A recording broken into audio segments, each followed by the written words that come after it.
So guys, let's discuss this question. Question is, what do you mean by ozone depletion? Ozone depletion refers to the destruction of ozone layer present in stratosphere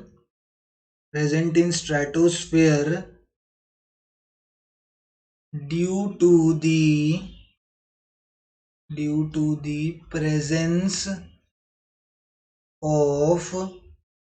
the presence of bromine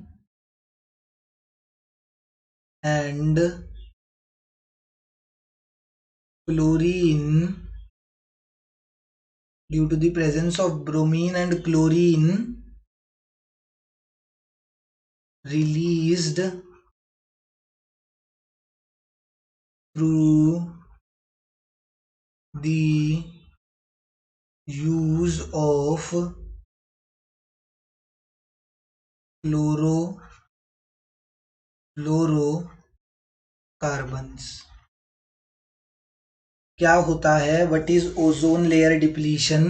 तो जो हमारी stratosphere है ना, stratosphere is a part of atmosphere. Atmosphere के चार parts होते हैं, ठीक है. मीसोस्फेयर, स्ट्रेटोस्फेयर, एटमॉस्फेयर और आइनोस्फेयर, ऐसे करके होते हैं. उसमें से एक स्ट्रेटोस्फेयर पार्ट होता है.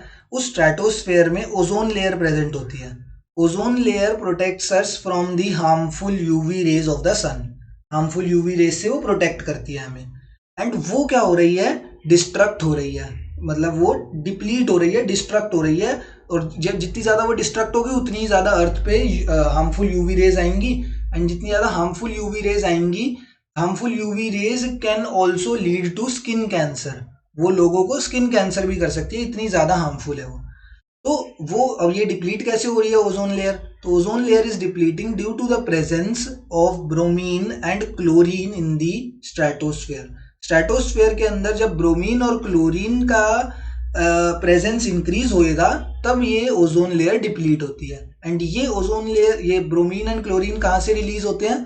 तो क्लोरोफ्लोरो नाम का कंपाउंड है, जब जितना ज्यादा उसका यूज होगा उतना ही ज्यादा क्लोरीन एंड ब्रोमीन जो है वो स्ट्रेटोस्फेयर में इंक्रीज होते चले जाएंगे. And that could lead to what?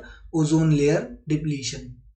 ठीक है, ये पूरी डेफिनेशन है हमारी ओजोन लेयर डिप्लीशन की. दोबारा पढ़ते हैं.